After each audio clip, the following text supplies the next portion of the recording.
Capítulo 11. El sábado me pasé demasiado tiempo intentando escoger el destino perfecto para la primera incursión de Gus en lo romántico. Aunque estaba sufriendo un bloqueo crónico como escritora, seguía siendo una experta en mi campo, y la lista de posibles lugares para su introducción a los chicos conoce a chica y los felices por siempre era infinita. Había conseguido escribir otras 1000 palabras a primera hora de la mañana, pero, desde entonces, había estado dando vueltas y buscando en Google, intentando encontrar el lugar perfecto. Cuando vi que seguía sin decidirme, tomé el coche, me fui al mercado y me pasé entre los puestos bajo el sol en busca de inspiración. Miré los cubos llenos de flores recién cortadas, echando de menos los días en los que podía permitirme un ramo de margaritas para la cocina y de lirios de agua para la mesita de noche. Eso era, claro, cuando Jaques y yo vivíamos juntos. Si alquilabas un departamento tú sola en Nueva York, no te quedaba mucho dinero para cosas que olían bien una semana y luego se te morían en las narices. En el puesto de un agricultor de la zona, llené la bolsa de tomates maduros, anaranjados y rojos, un poco de albahaca y menta, pepinos y una lechuga trocadero. Si no conseguía decidir qué hacer aquella noche con Gus, tal vez podría preparar una cena. El estómago me gruñó cuando pensé en una buena comida. No es que me encanta cocinar, llevaba demasiado tiempo y un tiempo que yo nunca parecía tener. Pero sin duda había algo romántico en servirse 2 copas de vino tinto y moverse por una cocina limpia, cortando y lavando, removiendo y probando sabores de una cuchara de madera. A Jaques le encantaba cocinar. A mí se me daba bastante bien seguir una receta, pero él tenía un estilo más intuitivo y le gustaba pasearse la noche cocinando. La intuición en la cocina y la paciencia para no comer eran 2 cosas que, para mi gran desgracia, yo no tenía. Pagué las verduras y me levanté las gafas de sol al entrar en la parte cubierta del mercado, para buscar algo de pollo o un bistec. Retomé la lluvia de ideas. Los personajes podían enamorarse en cualquier parte, en un aeropuerto, en un taller de chapa y pintura o en un hospital. Pero yo pensaba que a un antirromántico le haría falta algo un poco más obvio para que las ideas empezaran a surgir. Para mí, las mejores siempre llegaban con lo inesperado, con los errores y los accidentes. No hacía falta mucha inspiración para elaborar el esqueleto de la trama, pero encontrar ese momento, el momento perfecto que definía un libro, que le daba vida y le convertía en algo más que la suma de sus palabras, eso requería una alquimia que no podía falsear. El último año de mi vida lo demostraba. Podía inventarme todas las historias que quisiera, pero daba igual si al final la historia no me enamoraba, si la historia no tenía la fuerza de un ciclón y me atrapaba. Eso era lo que siempre me había gustado de leer, lo que me había llevado a escribir. Esa sensación de que se estaba tejiendo un mundo nuevo a tu alrededor como una telaraña, y tú no te podías mover hasta que se te revelara por completo. Aunque la entrevista con Grace no me había provocado uno de esos tornados de inspiración acapadores, sí que le había levantado una brisa. Había historias que merecían ser contadas, historias que nunca había tenido en cuenta, y sentía una chispa de emoción al pensar que, tal vez, podría contar una de ellas y disfrutar haciéndolo. Quería hacer que Gus sintiera lo mismo. Quería que se levantara al día siguiente deseando escribir. Demostrarle lo difícil que era escribir una novela romántica era una cosa, y estaba segura de que lo acabaría viendo, pero conseguir que entendiera lo que tanto me gustaba del género, que leer y escribir era casi tan cautivador y transformativo como enamorarse de verdad, sería otro reto distinto. Estaba demasiado distraída para escribir cuando llegué a casa, así que me puse a hacer algo útil. Me hice un moño alto, me puse unos pantalones cortos y una camiseta de tirantes de Todd Rundgren, y me fui al baño de invitados de la planta de arriba con bolsa de basura y cajas. Mi padre, o esa mujer, habían dejado el armario lleno de toallas y productos de aseo personal. Los fui amontonando en cajas para donar, que luego llevé al recibidor una a una. En el tercer viaje me detuve delante de la ventana de la cocina, que daba a la casa de Gus. Estaba sentando a la mesa y me mostraba una hoja de papel, como si me hubiera estado esperando. Yo apoyé la caja en el centro de la mesa y me saqué las gotas de sudor que se me acumulaban en las sienes mientras leía. Oh, January, January, ¿por qué eres January? El mensaje era irónico. Las mariposas que sentía en el pecho, no. Empujé la caja para dejarla sobre la mesa. Tomé mi libreta y me puse a garabatear. Levanté la nota. Perdona, he cambiado de teléfono. ¿Quién eres? Gus se rió y volvió a su computadora. Yo agarré la caja, la llevé al IKEA y volví por las demás. La humedad de los últimos días había marchado y había dejado en su lugar una brisa cálida. Cuando hube terminado de cargar el coche, me serví una copa de rosado y me senté en la terraza. El cielo estaba de un azul vivo. De vez en cuando pasaba alguna nube de algodón flotando perezosamente y los rayos del sol pintaban las copas de los árboles de un verde pálido. Si cerraba los ojos y me abstraía del paisaje, oía chillidos y risas en la orilla del lago. En casa de mis padres, el jardín trasero daba al de otra familia, una con 3 niños pequeños. Tan pronto como se mudaron allí, mi padre plantó arbustos perennes junto a la valla para darnos un poco de privacidad, pero siempre le encantó. En las noches de verano, cuando nos sentábamos ya tarde alrededor de la hoguera, oír los gritos y risas de los niños jugando a las escondidillas o saltando de la cama elástica o tumbados en una tienda de campaña. A mi padre le encantaba tener su espacio, pero también decía siempre que le gustaba que le recordaran que había otras personas viviendo su vida, personas que no lo conocían y a las que no les importaba. Sé que lo de sentirse pequeños no les sienta muy bien a algunos, me había dicho un día, pero a mí me gusta bastante. No sientes tanta presión cuando eres solo una vida entre 6.000 millones. Y cuando estás pasando por algo complicado, en aquel momento mi madre estaba con la quimio. Estaba bien saber que no eres, ni de lejos, el único. Yo en aquel momento sentía todo lo contrario. Me guardaba para mí un gran sufrimiento, por el universo y por el cuerpo de mi madre que le había vuelto a traicionar, por la vida que había soñado y que se desvanecía como niebla. Había visto en Facebook cómo mis compañeros de la Universidad de Michigan hacían un máster y viajaban por todo el mundo, sin saber bien de dónde sacaban el dinero.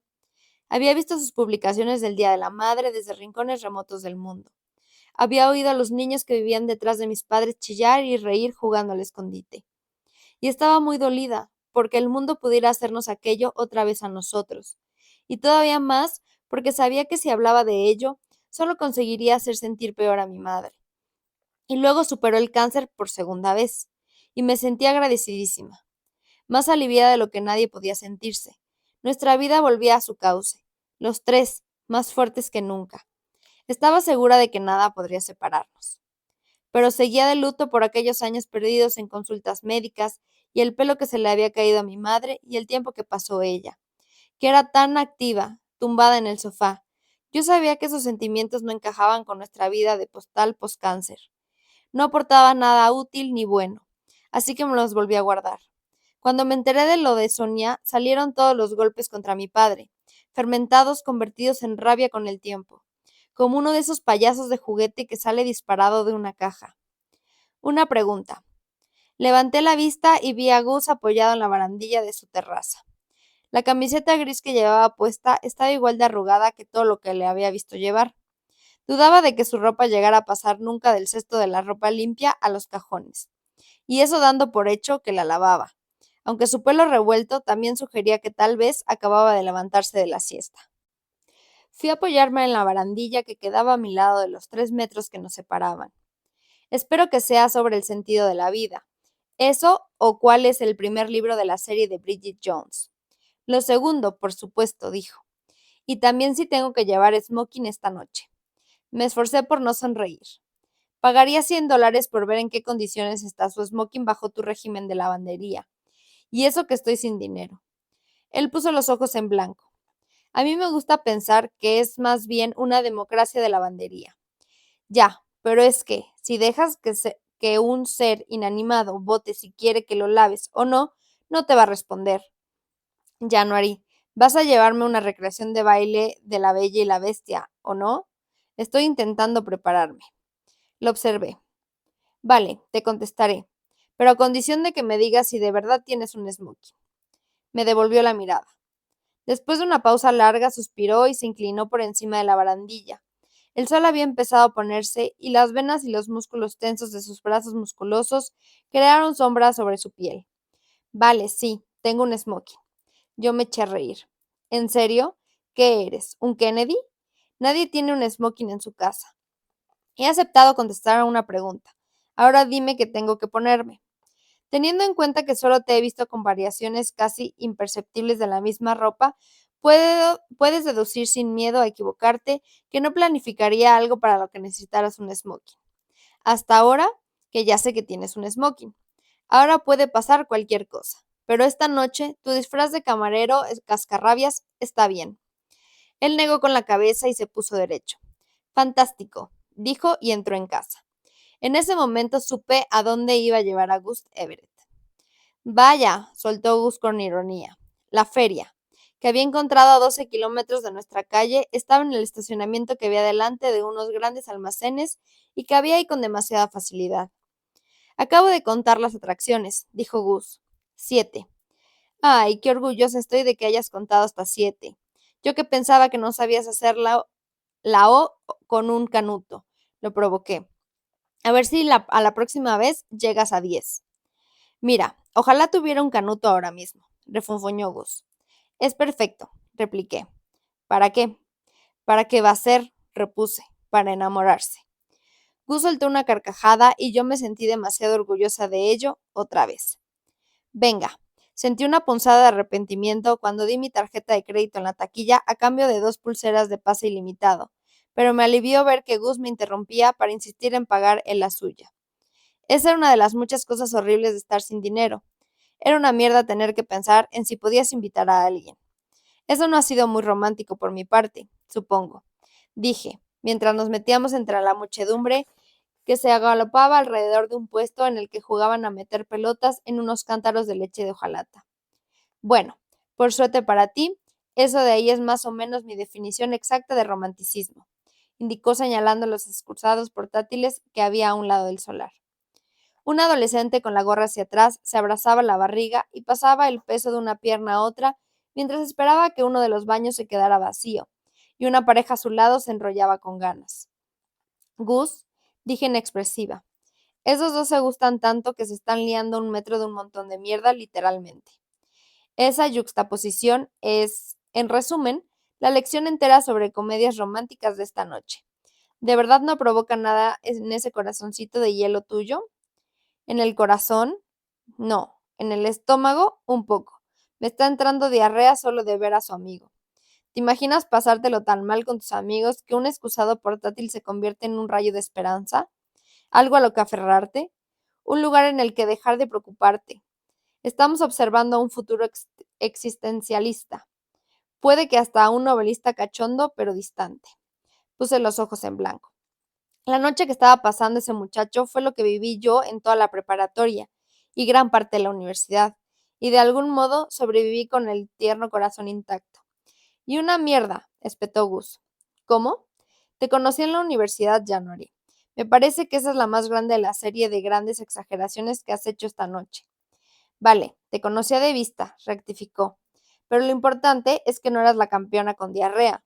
Saliste con mucha gente, con Marco, ¿no? Ese muchacho del taller de ficción de segundo. ¿Y no estuviste con ese chico perfecto que estudiaba medicina? El que era adicto a estudiar en el extranjero y hacerle de mentor a jóvenes desfavorecidos y qué sé yo, o escalar sin camiseta. Uf, parece que estabas más enamorado de él que yo. Una mirada escrutadora y cortante pasó por los ojos de Gus. Entonces, ¿estabas enamorada de él? Pues claro, lo había conocido en una guerra de bolas de nieve improvisada en el campus de la universidad. No se me ocurría nada más romántico que ese momento, cuando me levantó de un banco de nieve en el que había caído, con los ojos azules resplandecientes y ofreciéndome su gorro seco a cambio del mío empapado por la nieve. Me costó la friolera de 10 minutos, que fue lo que tardó en acompañarme a casa, decidir que era la persona más interesante que había conocido nunca. Se estaba sacando el permiso de piloto y había querido trabajar en urgencias desde que había perdido a su primo en un accidente de coche cuando era pequeño. Se había ido a estudiar varios semestres fuera, a Brasil, Marruecos, Francia, en París donde vivían sus abuelos paternos, y también había hecho un gran parte del Camino de Santiago él solo. Cuando le dije que yo nunca había salido del país, me propuso al momento un viaje espontáneo en coche a Canadá. Yo pensé que estaba de broma, hasta que parásemos en una tienda libre de impuestos al otro lado de la frontera hacia medianoche. Vaya, me dijo con su sonrisa de modelo brillante e ingenua.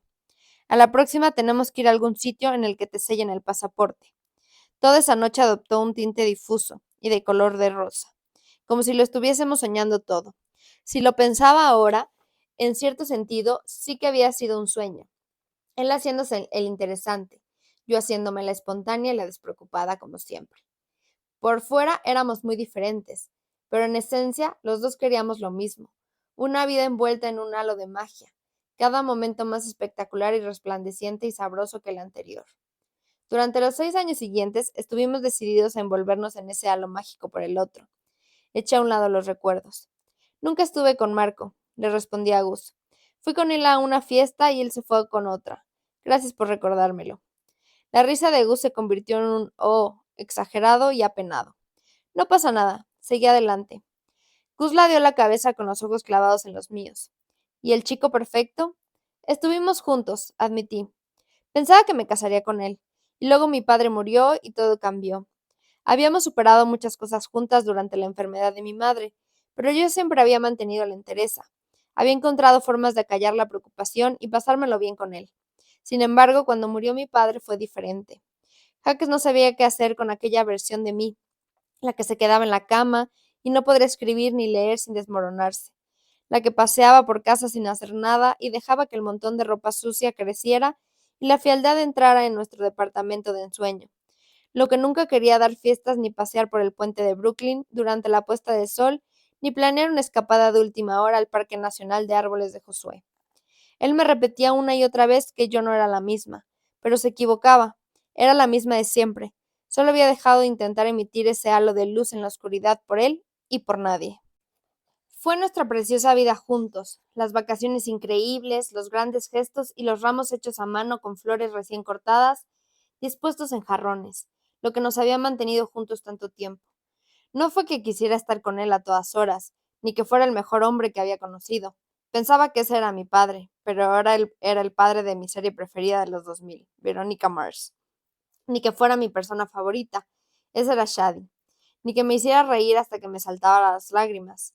Él se reía con facilidad, pero no solía hacer bromas. Ni que cuando pasaba algo malo, fuera la primera persona a la que quería llamar. No lo era. Fue que nos habíamos conocido a la misma edad que mis padres, que la guerra de nieve y el viaje en coche improvisado me habían parecido cosas del destino, que mi madre lo adoraba, encajaba tan bien en la historia de amor que me había imaginado para mí misma que lo tomé por el amor de mi vida. Romper fue un asco en todos los sentidos, sí, pero una vez que el dolor inicial se fue, los recuerdos de nuestra relación empezaron a parecerme escenas de alguna historia que había leído. No soportaba pensarlo. No porque lo echara de menos, sino porque me sentía mal por haberle hecho perder tanto tiempo, y por haberlo perdido yo. Intenté ser la chica de sus sueños. Estuvimos juntos, repetí, hasta el año pasado. Anda, Gus se rió incómodo. Eso es mucho tiempo. Ahora me arrepiento de haberme reído de su gusto por la escalada sin camiseta. No pasa nada, dije encogiéndome de hombros. Me dejó en un jacuzzi, detrás de una cabaña en las montañas de Catskill, 3 días antes de que terminara nuestro viaje con su familia. La espontaneidad no siempre es tan sexy como se dice. Ya no eres tú misma, me había dicho. Esto no funciona, January. Nos fuimos a la mañana siguiente y en el coche de camino a Nueva York me dijo que llamaría a sus padres cuando llegáramos para darles la noticia. Mi madre llorará, dijo, y Bridget también. Ya en aquel momento me sentí más devastada por perder a los padres y a la hermana de Jaques, una adolescente peleonera con un estilo setentero impecable, que al propio Jaques. ¿En un jacuzzi? Dijo Gus haciéndose eco de mis palabras. Joder, ¿en serio? Ese muchacho siempre estaba tan pegado de sí mismo que dudo que pensara que había mundo más allá del resplandor que emitía su propio cuerpo. Yo esbocé una sonrisa. Seguro que fue eso. Oye, dijo Gus. ¿Qué? Gus señaló con la cabeza un puesto de algodón de azúcar. Creo que deberíamos comer de eso. Por fin, exclamé. ¿Qué? Preguntó Gus. La segunda cosa en la que estamos de acuerdo. Gus pagó el algodón y yo no se lo discutí. No, tranquila, dijo burlón, cuando no hice ademán de pagar. Se queda a deber y no pasa nada. Puedes pagármelo cuando quieras. ¿Cuánto te ha costado? Pregunté mientras arrancaba un trozo grande y me lo ponía en la boca de forma teatral. $3, pero no pasa nada. Me haces un bisum luego. Seguro que no te molesta, dije. Puedo firmarte un cheque si quieres. ¿Sabes dónde hay un banco cerca? Dijo. Igual me puedes hacer la transferencia desde el cajero. ¿Qué interés te debo? Pregunté. Mira, dame los $3 cuando lleguemos a casa y si algún día necesito un trasplante de órganos, ya te llamo. Vale, coincidí. Vamos a dejarlo para más tarde. Sí, creo que deberíamos consultarlo con nuestros abogados. Buena idea, convine. Mientras tanto, ¿a qué te quieres subir? ¿Cómo? Soltó Gus. A nada de lo que hay aquí. Vale, dije. ¿A qué aceptarías subirte? Habíamos estado andando hablando y comiendo a una velocidad alarmante, y Gus se paró de pronto ofreciéndome el último bocado de algodón de azúcar. A eso, indicó mientras yo comía y señaló el carrusel de un tamaño patético. Tiene pinta de que ahí me resultará complicado morir. ¿Cuánto pesas, Gus? 3 cervezas, unos cuantos huesos y un cigarro. Y todas esas líneas angulosas y esos músculos marcados que yo, desde luego, no me quedaba mirando embobada. Cualquiera de los animales del carrusel podría matarte con un estornudo. Vaya, dijo. Primero puede que solo pese 3 cervezas, pero esas ya son 3 cervezas más que tu exnovio. Daba la impresión de que para comer solo mordisqueaba 4 hierbajos entre sesiones de running. Yo peso el doble que él fácilmente. Y, segundo, mira quién habla. ¿Qué mides? ¿1,40? Soy altísima, mido 1,63, para que lo sepas, dije. Él entrecerró los ojos y negó con la cabeza mirándome. Eres igual de mentirosa que de bajita. No mucho entonces. El carrusel es mi última oferta, dijo Gus. Es el lugar perfecto para nuestro montaje. ¿Nuestro qué? Nuestro montaje, como en una peli. Mujer joven, preciosa y muy alta para su altura, con zapatillas de deporte brillantes, le enseña a un gruñón miedoso y cascarrabias a disfrutar de la vida, dije. Habría un montón de escenas en las que yo saldría negando con la cabeza. Un montón más de mí llevándote a rastras de una atracción a otra. De ti sacándonos de la cola para no subir. De mí volviéndonos a meter en la cola. Sería monísimo y lo más importante, un gran ayuda para tu libro superromántico, sobre una secta en la parte divertida de la novela, en la que los lectores sonríen de oreja a oreja. Necesitamos un montaje. Gus se cruzó de brazos y me estudió con los ojos entrecerrados. Venga, Gus, le dio un codazo. Tú puedes, sé adorable. Dirigió una mirada fugaz hacia donde le había dado el codazo, y luego volvió a mirarme a la cara y frunció el ceño. Creo que no me has entendido bien. He dicho adorable. Su expresión malhumorada se esfumó. Vale, January, pero no será un montaje. Elige una sola trampa mortal. Si sobrevivo, podrás dormir tranquila esta noche, sabiendo que me has llevado un paso más cerca de creer en los finales felices. Madre mía, dije. Si tú escribieras esta escena, ¿moriríamos? Si yo escribí esta escena, no iría sobre nosotros. Vaya, en primer lugar, me siento ofendida. En segundo lugar, ¿sobre quién iría? Él observó la multitud y yo seguí su mirada. Sobre ella, manifestó por fin. ¿Quién? Se acercó más a mí por detrás, se agachó un poco y puso la cabeza encima de mi hombro derecho sin tocarlo. Aquella, bajo la noria. ¿La que lleva la camiseta de Cógeme, soy irlandesa? Pregunté. Sentí su risa cálida y áspera en la oreja. Estar tan cerca de él me traía recuerdos de la noche en la fraternidad en los que prefería no pensar. La mujer que maneja la noria, me susurró en la oreja. Tal vez cometería un error y vería cómo alguien se hacía daño por su culpa. Este trabajo sería, casi seguro, su última oportunidad, el único lugar en el que la habían contratado después de haber cometido un error todavía peor. Puede que en una fábrica, o puede que hubiera volado la ley para proteger a alguien que le importara. Una especie de error casi inocente que puede llevar a otros menos inocentes. Me di la vuelta para mirarlo. O tal vez tendría la oportunidad de ser una heroína. Este trabajo es su última oportunidad, pero le encanta y se le da bien. Le permite viajar, y aunque apenas ve algo más que solares, conoce a gente. Y es una mujer sociable.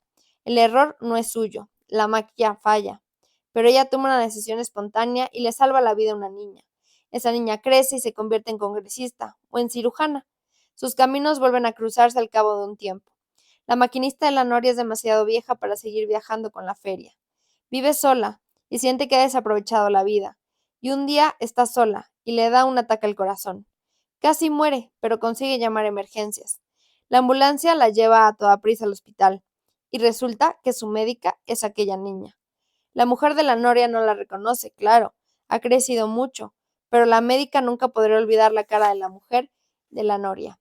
Se hacen amigas, la mujer de la noria sigue sin poder viajar, pero 2 veces al mes la médica va a su casa, que es de esas prefabricadas, pero más grande que una caravana, y ven pelis juntas.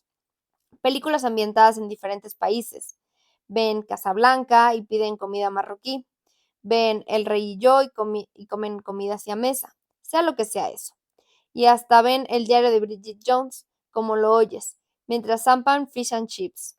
Llegan a los 20 países antes de que la mujer de la noria muera y cuando se muere, la médica se da cuenta de que su vida era un regalo y que había estado a punto de no poder disfrutarlo. Toma algunas de las cenizas de la mujer de la noria, porque el gilipollas desgraciado de su hijo no había ido a recogerlas, y se va de viaje por todo el mundo agradecida de estar viva. Fin. Gus se me quedó mirando. Solo uno de los lados de su boca torcida estaba en funcionamiento. Estaba casi segura de que sonreía, pero las arrugas profundas entre su ceja parecían indicar lo contrario. Pues escríbelo, dijo por fin. Pues puede que lo haga, respondí. Se volvió a mirar a la mujer de pelo canoso que manejaba la rueda. Esa, comentó.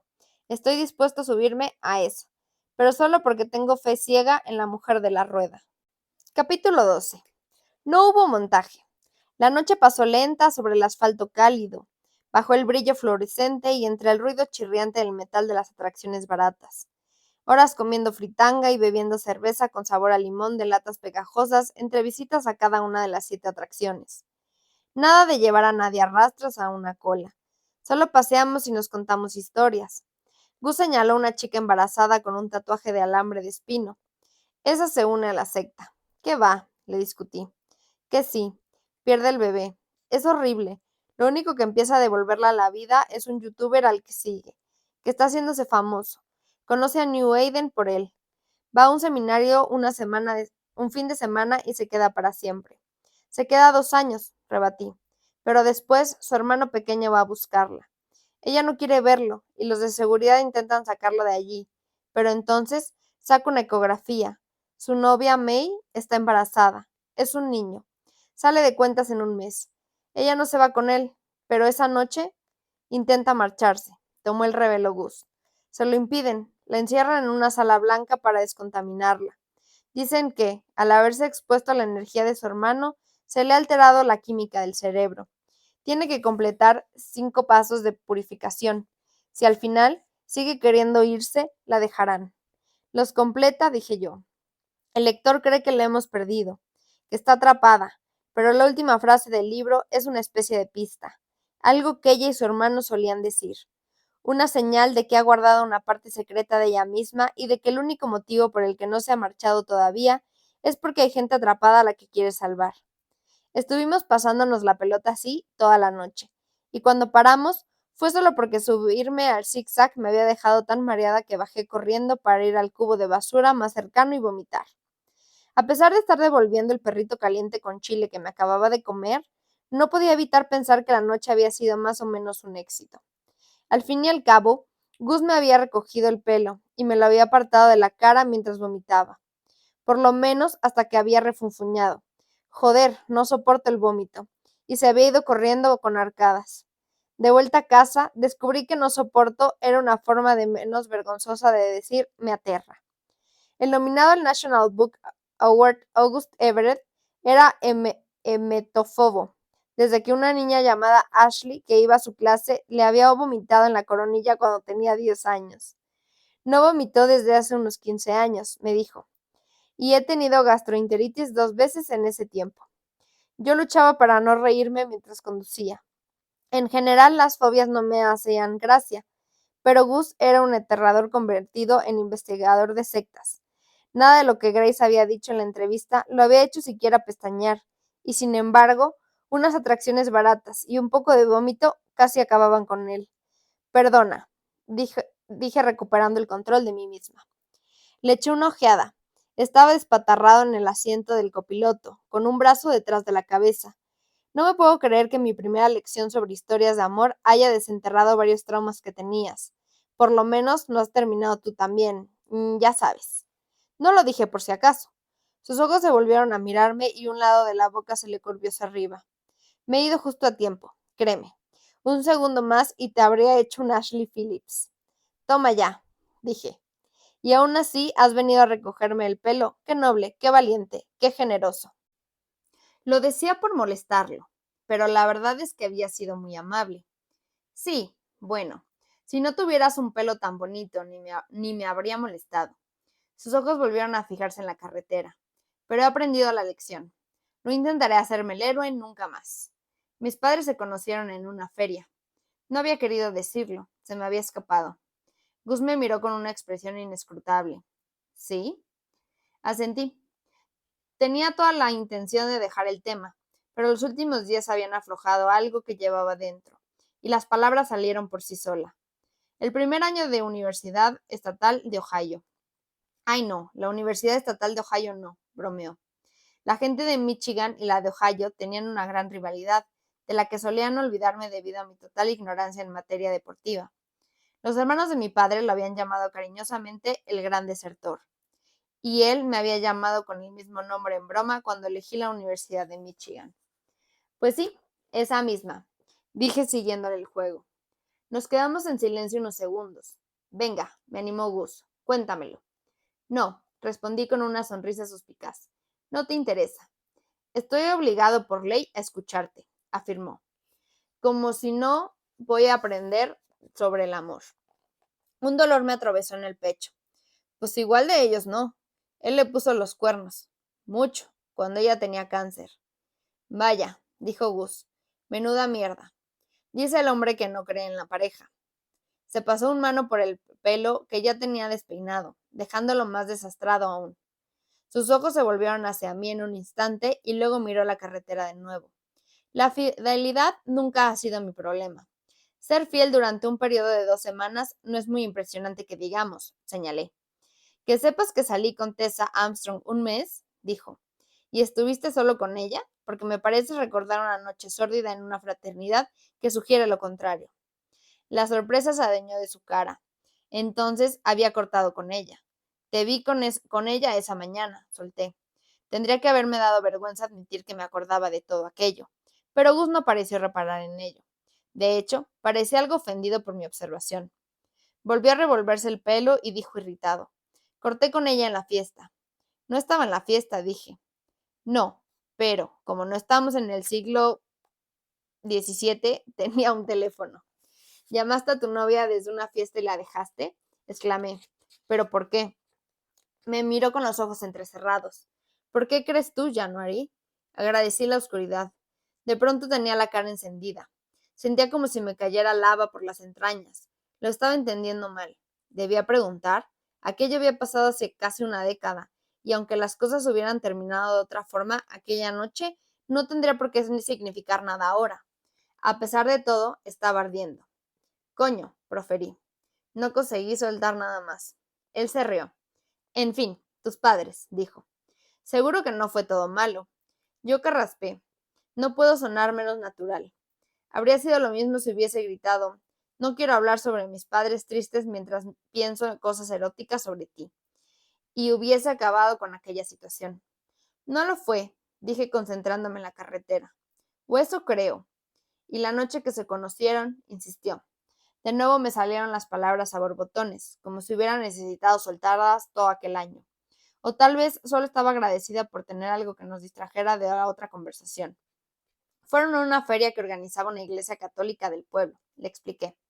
No fueron juntos, cada uno fue por su parte a la misma feria, y terminaron uno al lado del otro en la cola de Esmeralda. ¿Sabes cuál? La vidente robotesa. Sí, la conozco bien, dijo Gus. Fue una de las primeras chicas que me gustó. No había ningún motivo por el que eso tuviera que disparar fuegos artificiales en mis mejillas, y sin embargo, ahí los tenía. En fin, continué. Mi madre era la chaperona de una cita doble descaradísima que había intentado disfrazar de quedada en un grupo. Así que, cuando los demás se fueron al túnel del amor, ella fue a la que le leyeran el futuro. Mi padre dice que él se alejó de su grupo cuando vio a una chica pelirroja preciosa con un vestido azul de lunares. ¿El ama de casa esa que sale en los anuncios de preparados para pasteles? Preguntó Gus. Esa es morena. Ve a revisarte la vista, dije yo. Una sonrisa le arqueó los labios. Perdón por interrumpir. Continúa. Tu padre acababa de ver a tu madre. Asentí. Total que se pasó todo ese rato en la cola pensando en la forma de empezar una conversación, y al final, cuando ella pagó su predicción, empezó a soltar groserías como una loca. Gus se rió. Me encanta ver de dónde sacas tus admirables cualidades. Le saqué el dedo y seguí. Se le había quedado la predicción medio encallada en la máquina, y mi padre apareció para salvarla. Consiguió arrancar la mitad de la hoja, pero el resto seguía en la máquina, hasta que mi madre no conseguía saber qué decía. Entonces él le dijo que debería quedarse por allí a ver si su fortuna salía con la de él. Ah, el viejo truco, dijo Gus sonriendo. Siempre funciona, coincidí. Total, que metió sus 5 centavos y salieron las 2 hojas. En la de ella decía, te encontrarás con un apuesto desconocido. Y en la de él decía, tu historia está a punto de empezar. Todavía las tenían enmarcadas en el salón, o por lo menos cuando fui a casa por Navidad seguían ahí. Ese dolor profundo que ya conocía me volvió a atravesar. Lo sentí como un rallador de queso de metal que había dejado ahí, a medio rayar el cuerpo. Pensaba que echar de menos a mi padre sería lo más difícil que haría en la vida, pero resultó que lo peor, lo más difícil, era estar enfadada con alguien que no podía hablar de las cosas. Alguien a quien quería tanto que necesitaba con desesperación procesar todo aquello y encontrar una nueva normalidad. Mi padre nunca me daría una verdadera explicación. Nunca le pediría perdón a mi madre. Nosotros nunca podríamos llegar a ver las cosas desde su punto de vista, o decidir no hacerlo. Se habían ido y todas las cosas de él a las que habíamos querido aferrarnos habían quedado arrasadas. 3 meses después se habían casado. Le conté a Gus. Unos 25 años más tarde, el primer libro de su única hija, Deseos y besos de esos, salió a la venta en Sandy Low Books, con una dedicatoria que decía: a mis padres, recitó Gus, que son la prueba de la mano fuerte, aunque robótica del destino. Me quedé con la boca abierta. Casi se me había olvidado lo que me había dicho en la gasolinera, que había leído mis libros, o tal vez no me había permitido pensar en ello, porque me preocupaba que significara que no le habían gustado, y en cierto modo seguía compitiendo con él, y necesitaba que me viera como su rival y su igual. ¿Te acuerdas de eso? La pregunta me salió como suspiro. Sus ojos se volvieron hacia mí y el corazón me dio un vuelco. Por eso te he preguntado por ellos, dijo. Me pareció la dedicatoria más amable que he leído. Hice una mueca. Viniendo de él, puede que aquello no fuera un halago. ¿Amable? Vale, January, reconoció con la voz grave. Me pareció muy bonita. ¿Eso es lo que quieres que admita? De nuevo el corazón me dio un salto. Sí, me pareció preciosa, dijo enseguida con sinceridad. Yo volví la cara hacia la ventanilla. Sí, bueno, resultó ser una mentira, pero supongo que a mi madre le pareció una mentira bastante buena. Sabía que le estaba engañando y siguió con él. Lo siento. Durante unos minutos ninguno de los dos habló. Por fin Gus carraspeó. Hizo que pareciera muy natural. Me preguntaste por qué New Eden, porque quería escribir sobre eso. Asentí agradecida por el cambio de tema, pero también sorprendida. Supongo que se tiró del pelo nervioso. Bueno, mi madre murió cuando yo era pequeño. No sé si lo sabías. Yo no sabía cómo se suponía que tenía que saberlo, pero, aunque no lo supiera, cuadraba con la imagen de él que me había hecho en la universidad. Creo que no. Sí, dijo. Mi padre era una mierda, pero mi madre era genial. Y cuando era pequeño pensaba, vale, somos nosotros contra el mundo. Estamos atrapados en esta situación, pero no será para siempre. Y esperaba que ella lo dejara, hasta el punto de tener preparada una bolsa con un puñado de cómics y algunos calcetines y unas barritas de cereales. Tenía en la mente la imagen de nosotros subiéndonos de Extranjis a un tren y yendo hasta el final de la línea, ¿sabes? Cuando me dirigió una mirada fugaz, tenía los labios curvados, pero la sonrisa no era de verdad. Era una expresión que decía, qué ridículo, ¿no? Qué tonto. Y yo sabía leerla porque era la sonrisa que llevaba practicando un año. Madre mía, qué tonta fui, ¿no? No te preocupes, ahora soy más sensata. Sentí un peso en las entrañas al pensar en aquella imagen. Gus antes de ser el Gus que yo conocía. Un Gus que soñaba despierto con escapar y creía que alguien lo rescataría.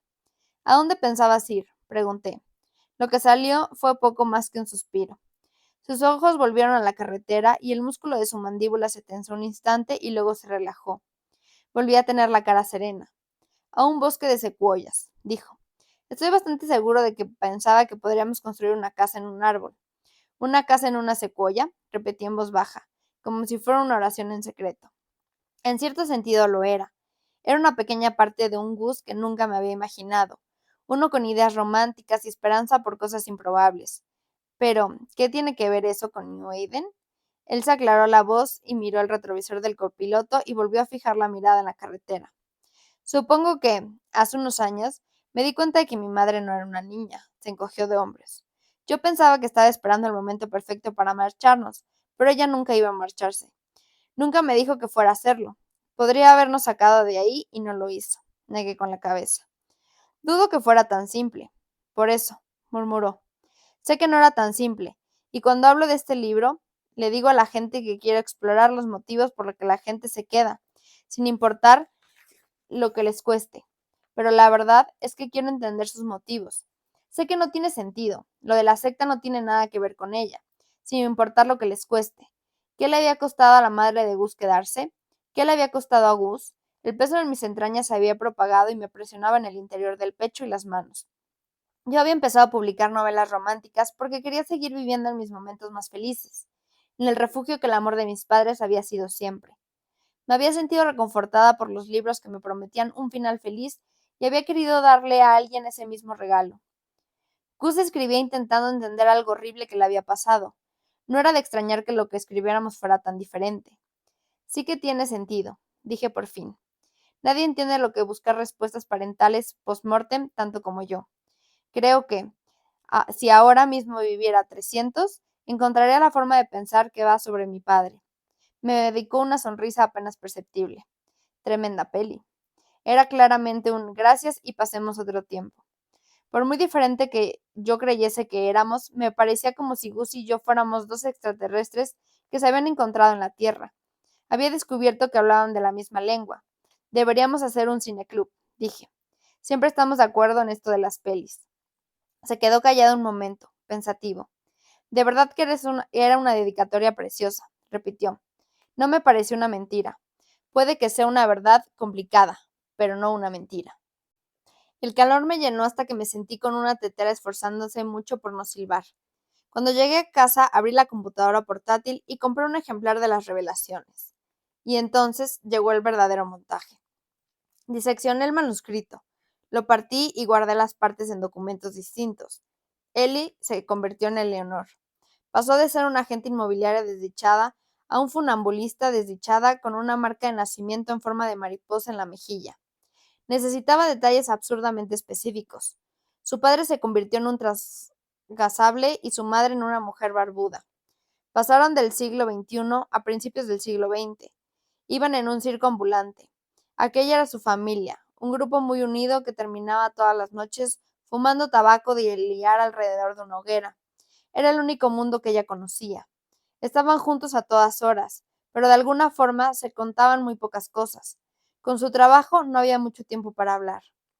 Le cambié el nombre al documento de Novela Verano, Docs a Secretos de Familia.docs.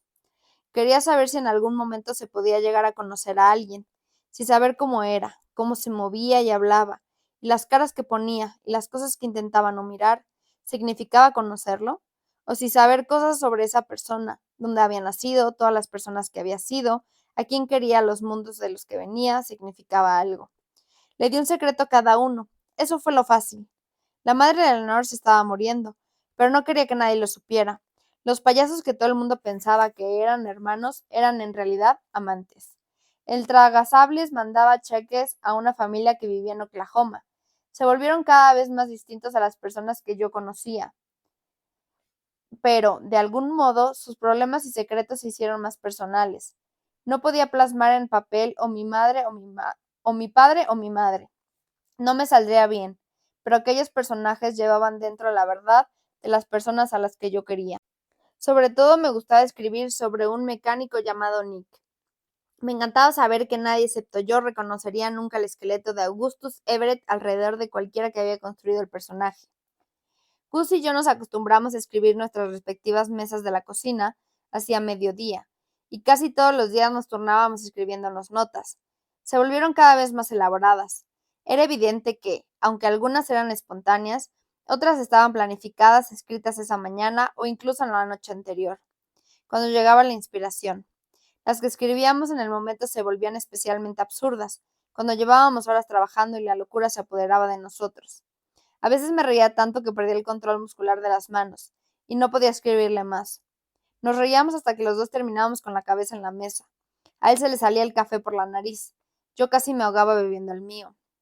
Todo empezó con clichés como es mejor haber amado y perdido que jamás haber amado, y el universo no parece ni benigno ni hostil, simplemente indiferente. Pero solía terminar con cosas como escribir es una mierda, y lo dejamos y nos hacemos mineros de carbón. Una vez me escribió para decirme que la vida es como una caja de bombones, no sabes lo que te estás comiendo, y la leyenda que hay en la tapa para explicar el surtido siempre está mal hecha. Yo le escribí para decirle que, si eres un pájaro, yo también. Él me hizo saber que en el espacio nadie puede oír tus gritos, y yo le respondí que no toda la gente errante andaba perdida. Repasar las cosas de mi padre quedó en segundo plano, pero no me importaba procrastinar. Por primera vez desde hacía meses, no me entraba miedo cada vez que la computadora o el celular me avisaba de que había llegado un mensaje. Estaba avanzando. Vale, una gran parte del avance era investigación, pero con cada nueva trivialidad que descubría sobre la cultura circense del siglo XX, me parecía que se me encendía una bombilla encima de la cabeza y surgía una nueva subtrama. Por la noche, Gus y yo nos sentábamos cada uno en su terraza a tomar una copa y mirábamos la puesta de sol sobre el lago. La mayoría de las noches hablábamos de un lado a otro del espacio que nos separaba, sobre todo de lo productivos o poco productivos que había sido, de la gente que veíamos desde ahí y las historias que nos imaginábamos sobre ellos. Hablábamos sobre libros y películas, que nos gustaban y que no soportábamos, sobre la gente con la que habíamos ido a clase, tanto juntos en la Universidad de Michigan como antes.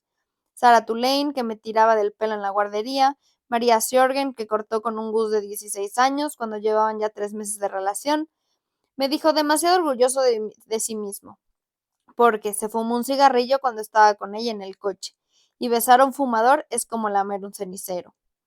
Hablábamos sobre los trabajos horribles que habíamos tenido. El mío media jornada de limpiadora de coches en la prepa, en el que a menudo sufría el acoso sexual de los clientes, y en el que tenía que fregar el túnel de lavado antes de poder irme a casa. El suyo como teleoperador en una fábrica de uniformes, en el que le gritaban por errores en los bordados y retrasos en los pedidos.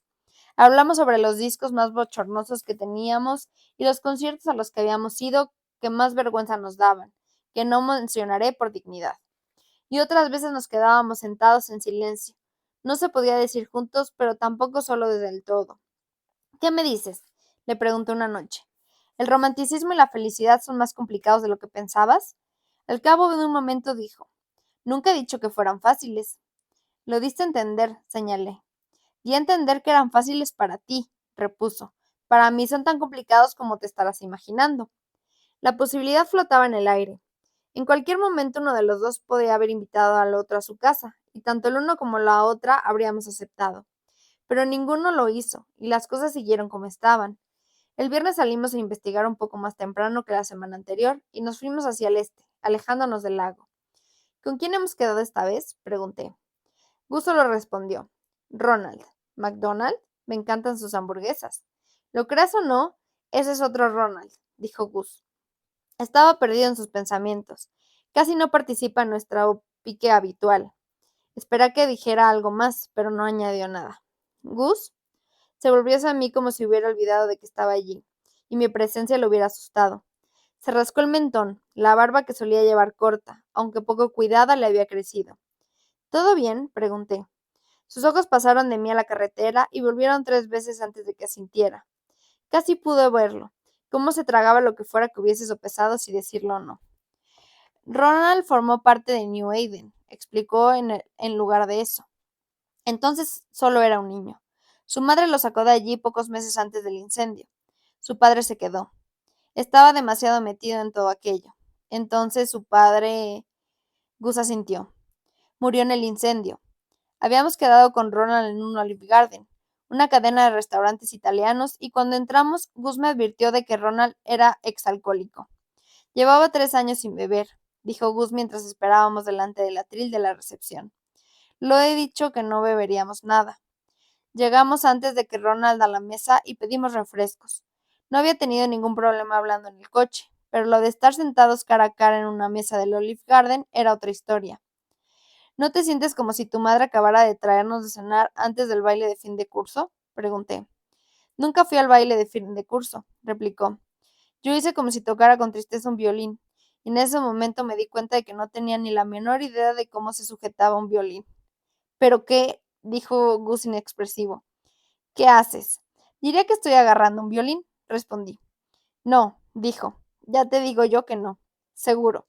Segurísimo. ¿Por qué tienes el brazo izquierdo así tendido? Se supone que el violín hace equilibrios encima del brazo. Tienes que poner la mano en el mástil. Solo intentas distraerme de la tragedia de que no fueras a ningún baile de fin de curso. El río puso los ojos en blanco y se inclinó un poco más hacia adelante. De algún modo sobreviví con el tierno corazón intacto, dijo él repitiendo las palabras que le había dicho en la feria. Esa vez fui yo la que puso los ojos en blanco. Gus sonrió y me dio un rodillazo por debajo de la mesa. Nos quedamos un momento sonriéndonos por encima de una cestita de palillos a los que nos invitaba el Olive Garden. Yo sentí como si me hirviera agua en el pecho. De pronto podría sentir sus manos callosas recogiéndome el pelo, en la nuca mientras yo hacía una paladera de la feria. Lo sentía en las caderas y la cintura, pegándose a mí mientras bailábamos en el sótano sudoroso de la fraternidad. Sentí al lado de su mandíbula rascando la sien. Él rompió el contacto visual, miró el teléfono. 20 minutos tarde, dijo sin mirarme. Le daré 10 más antes de llamarlo. Pero Ronald no respondió a la llamada de Gus, ni tampoco a los mensajes que le escribió ni al que le dejó en el contestador. Y de pronto llevábamos 1 hora y 20 comiendo palillos que iba reponiendo Vanessa, nuestra camarera, que había empezado a evitar nuestra mesa a toda costa. A veces pasa, dijo Gus. Se asustan, cambian de idea. Piensan que estamos preparados para hablar sobre algo y luego no lo están. ¿Qué hacemos? Pregunté. ¿Seguimos esperando? Gus abrió uno de los menús que había sobre la mesa. Lo ojeó un momento y señaló una foto de una bebida azul granizada con un paraguas rosa encima. Esto. Creo que lo tenemos que hacer es beber esto. Joder, repuse yo. Si no os bebemos hoy los granizados azules, tendré que pensar desde cero el plan de mañana por la noche. Gus levantó una ceja. Vaya, estaba viviendo la vida del escritor de novelas románticas sin saberlo. ¿Lo ves? Naciste para esto, Augustus Everest. Se estremeció. ¿Por qué lo haces? ¿El qué? Dijo. Augustus Everett, repetí. Se le levantaron los hombros, aunque esta vez con más discreción. Justo eso. Gus levantó el menú cuando Vanessa intentaba pasar de largo y ella paró de golpe como el coyote al borde de un precipicio. ¿Puedes ponernos 2 cosas de estas azules? Preguntó, con los ojos hacia esto tan intimidante y sexy de atravesarte como si tuviera rayos X. A ella se le sonrojaron las mejillas al momento. O quizá yo estaba proyectando en ella lo que me pasaba a mí. Claro. Se fue deprisa y Gus volvió a mirar el menú. Augustus, dije. Coño, profirió mientras volvía a estremecerse. ¿No te gusta nada contarle tus cosas a los demás, eh? No especialmente, dijo. Ya sabes lo de la emetofobia. Si te cuento algo más, tendrás que firmar un contrato de confidencialidad. Con gusto, contesté. Gus suspiró y se inclinó hacia adelante apoyando los antebrazos en la mesa. Su rodilla rozó la mía por debajo de la mesa, pero ninguno de los dos se apartó y todo el calor de mi cuerpo pareció concentrarse en ese punto. El único que me llamaba así era mi padre. Se encogió de hombros, y solía hacer con un tono de desaprobación, o gritando enabreteado. Sentí un pinchazo en el estómago, y un sabor amargo me subió por la garganta mientras pensaba qué le podía decir. No pude evitar buscar en sus pupilas señales de la historia que llevaba días contándome por partes.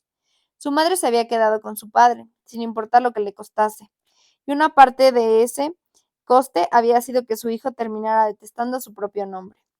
Gus levantó la vista del menú.